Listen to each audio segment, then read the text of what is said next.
Okay, I wanted to do another video on pickup artists and men that seem to be talking to multiple women.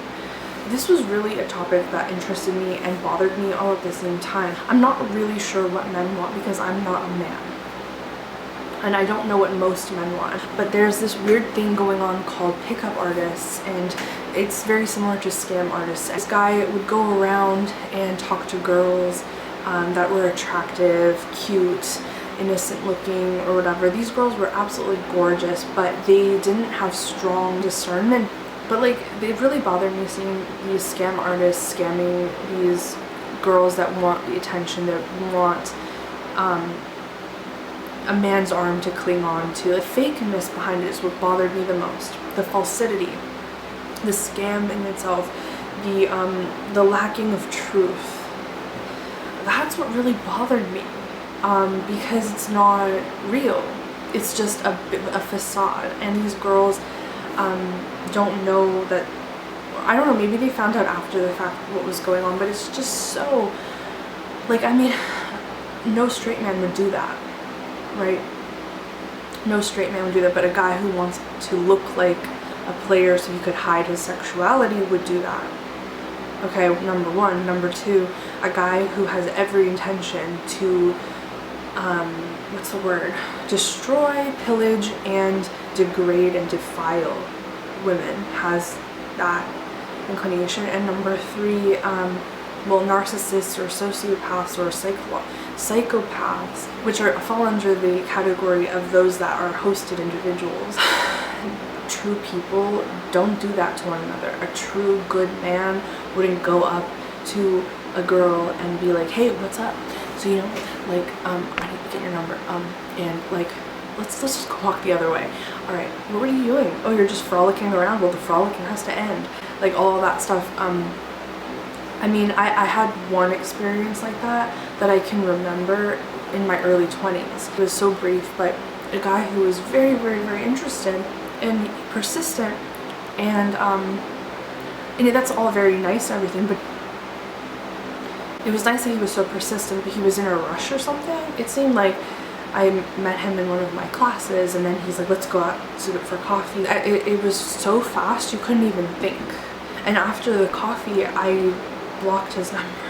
And I think that, I know that sounds kind of mean, but like, you have to do that when something's a bit fishy, right? And not all, I feel like empathy and sympathy for people that don't immediately block people, or don't even put your number, girl. Or like, if a guy is like that, I know like you want the attention, I know you're feeling it, I know you're just like, oh well, he's kind of hot, and like he is like really, really like going so fast. That's what they do. These pickup artists will create this quick thing. It's like a storybook quickly. It's all quick, like, oh, distract, blah, blah, blah, blah. And like, that's how they pull the wool over your eyes. They very much, like, in this one guy's video, I saw him say, tomorrow I have to leave, so it has to be today that we go out.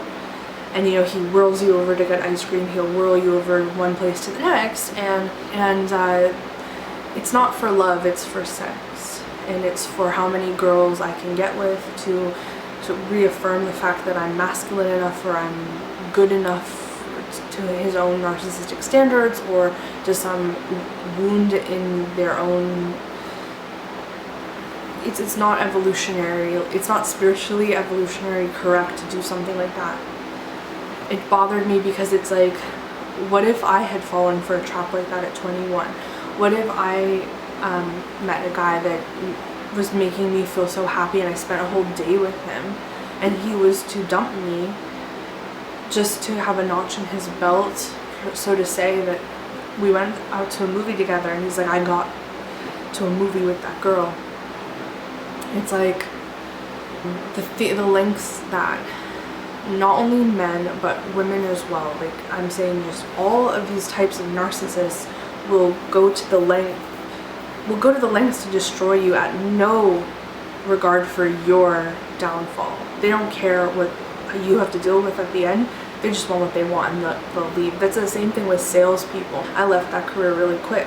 But the thing is that the whole career was really based on the opposite of truth. It really didn't feel like I was serving my purpose as a truth seeker myself to basically make money to pass off to a brokerage and the government at the end, really, when you think about it. It's a dream. Like, that kind of business that's dishonest and slimy, scummy, slimy business people is a trap.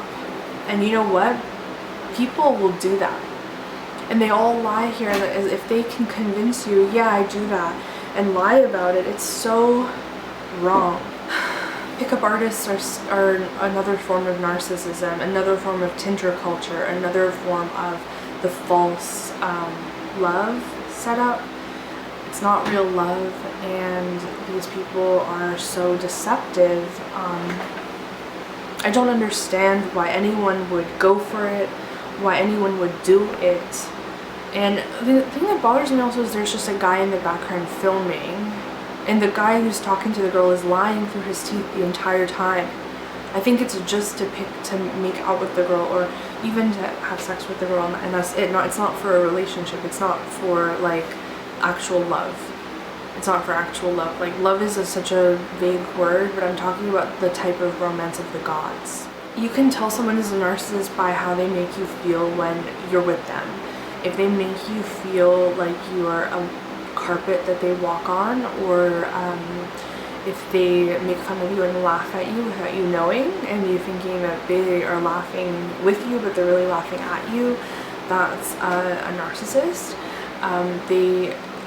If you realize that they just want you by their side just to show off, just be like, oh yeah, she's my, like, she's the not the starring role, she's the side chick or whatever, like she's not the real, like, that's a common thing as well. Narcissists can't see other people's light, and they can't see empathy, and they can't see, like, they just can't see it. So they can't even recognize how beautiful and powerful you are, and God is looking down on you. God is looking down on you, and he's realizing, well, hey, you're like beautiful, like, so just know that God knows that you're beautiful. And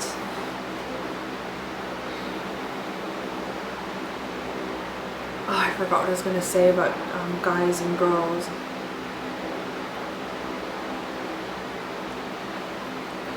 The power of discernment is key with narcissism, and recognizing who is bad and who is good, hugely effective if you have discernment to be able to know who they are and what they're doing.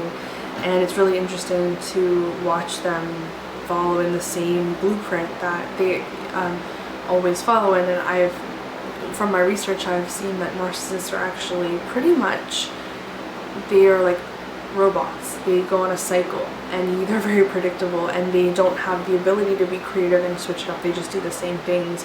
So that's why you're so much of a threat to them.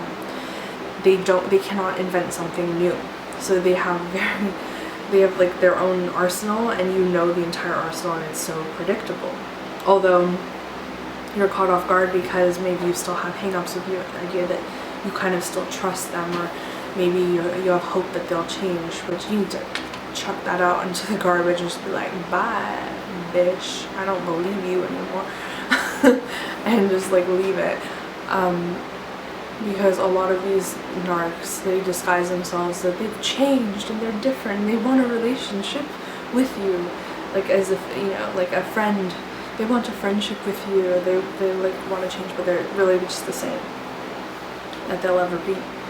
And I also find it really fun because lately I've been blocking people like it's no tomorrow. Like, I just block somebody and it's so fun. It's like a game. It's like volleyball or like whatever, like soccer. It's really fun. Just try it. If you need help, that's what you should do. Bye. It's just scary how many snakes are out there in this valley of the shadow of death. And that's it. That's it for this video. Thanks for watching, and I'll talk to you guys later. Bye.